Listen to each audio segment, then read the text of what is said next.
Il y a un moment où Stone Cold il est blessé, début des années 2000, Triple H prend le relais, bon ça se passe plutôt bien. Il y a Angle qui arrive et qui arrache tout. Il y a Rock qui a son apogée.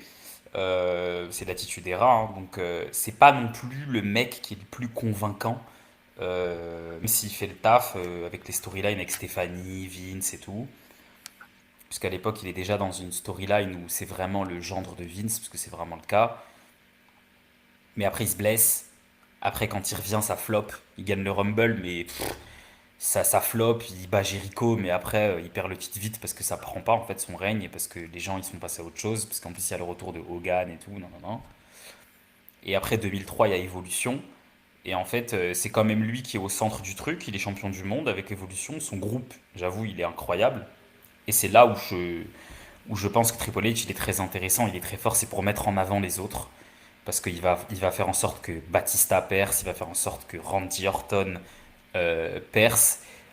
Quelques années plus tard, Randy Orton un peu plus tard, mais il va quand même faire qu'il perce, puisque en 2007, finalement, Randy Orton, il va réussir à devenir champion en battant Triple H, finalement.